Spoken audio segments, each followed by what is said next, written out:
भाजपा नेता सुधांशु त्रिवेदी ने हाल ही में एक टिप्पणी में देश में हुए दो प्रमुख घटनाक्रमों पर प्रकाश डाला। उन्होंने कहा कि पिछले 36 घंटे में देश ने दो प्रकार के दृश्य देखे। पहले दृश्य में उन्होंने आरएसएस की शताब्दी पूर्ण होने को महत्वपूर्ण बताया।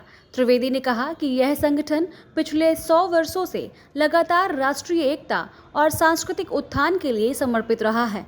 इस अवसर पर प्रधानमंत्री नरेंद्र मोदी द्वारा जारी किया गया सिक्का भी ऐतिहासिक है, क्योंकि इसमें संभवतः पहली बार भारत की मुद्रा पर मां भारती का चित्र अंकित किया गया है। दूसरे दृश्य में उन्होंने 140 साल पुरानी पार्टी का जिक्र किया, जो पिछले 100 वर्षों से एक ही परिवार के नियंत्रण में रही है। त्रिवेदी ने कहा कि इस पार्टी के हालिया पतन और सत्ता छूटने के बाद उनके परिवार के एक सदस्य द्वारा किया गया बयान कुछ भी आश्चर्यजनक नहीं है। उनका यह बयान राजनीतिक अस्थिरता और परिवारवाद की प्रवृत्ति की ओर इशारा करता है। सुधांशु त्रिवेदी का निष्कर्ष यह है कि देश में विकास और समर्पण के मार्ग पर अक्सर संगठन और पारंपरिक परिवारवादी राजनीति के बीच स्पष्ट अंतर दिखाई दे रहा है। उन्होंने इसके माध्यम से राष्ट्रीय एकता, समर्पण और सामाजिक सांस्कृतिक उत्थान के महत्व को रेखांकित किया। या 24 से 36 घंटे में देश ने दो प्रकार के दृश्य देखे। एक, विगत 100 वर्षों से देश के लिए निरंतर समर्पित, राष्ट्रीय एकता, सांस्कृतिक उत्थान के लिए अपना प्रतिपल समर्पित करने वाले विश्व के सबसे बड़े संगठन, सांस्कृतिक संगठन राष्ट्रीय स्वयंसेवक संघ के शताब्दी पूर्ण होना और उस शताब्दी के अवसर पर प्रधानमंत्री श्री नरेंद्र मोदी जी के द्वारा एक ऐसा सिक्का जारी होना जिसमें संभवतः भारत के स्वतंत्र भारत के इतिहास में पहली बार किसी भारत की मुद्रा पर मां भारती का चित्र।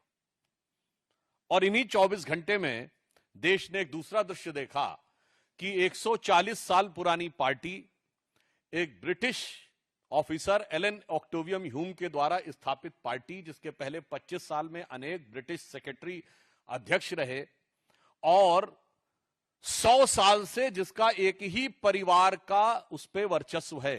आप सब लोगों को यदि ना ध्यान हो तो मोतीलाल नेहरू 1919 में कांग्रेस के अध्यक्ष बने थे और 1928 के बाद 29 में उन्होंने अध्यक्षी सीधे मोतीलाल नेहरू ने जवाहरलाल नेहरू को ट्रांसफर की थी। यानी 100 साल से एक ही परिवार के आधिपत्य के बाद भी उस संगठन के पतन और सत्ता छूटने की बदहवासी में उनके खानदान के बरखुरदार के द्वारा, जो कि आज भारत विरोधी शक्तियों के फर्माबरदार बनते हुए प्रतीत हो रहे हैं, अपनी उसी आदत के अनुरूप विदेश की धरती से एक और ऐसा बयान दिया है जिसमें कुछ भी आश्चर्यजनक नहीं है। अगर आपको ध्यान हो तो मात्र कुछ दिन पहले मैंने ही आपको एक बाइट देते समय एक आवश्यक सूचना दी थी कि राहुल गांधी जी पुनः विदेश जा चुके हैं और फिर आप तैयार रहिएगा, कोई ना कोई भारत विरोधी बयान अवश्य आपको सुनने को मिलेगा। अगर सीधे दरवाजे से नहीं तो पिछले दरवाजे से और खिड़की से नहीं तो रोशनदान से मिलेगा। इसलिए आप लोग चारों तरफ से सतर्क रहिएगा। और आज उसी की एक बानगी दिखाई पड़ी है। ये दो अंतर देश की जनता के सामने स्पष्ट हैं कि कौन भारत के हित में और कौन भारत विरोधी शक्तियों का जाने में चाहे अनजाने में एक टूल बनता चला जा रहा है। और यह कोई अपने आप में अलग सामान्य घटना नहीं है। इससे पूर्व राहुल गांधी जी इतनी बार विदेश में जाकर भारत विरोधी बयान दे चुके हैं कि मैं उन सबको गिनाऊंगा तो आप सबका समय बिना वजह व्यर्थ होगा।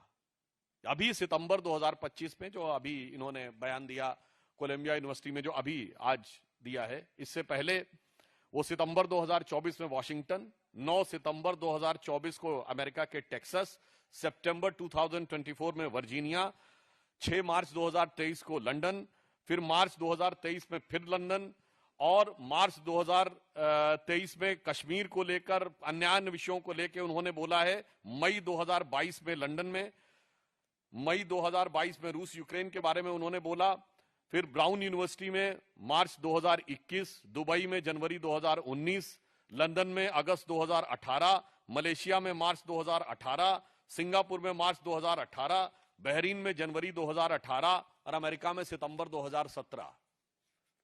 ये एक लंबी कहानी है जो उनके दिल के अंदर की नफरत की जुबानी आपको बहुत साफ दिखाई पड़ती है।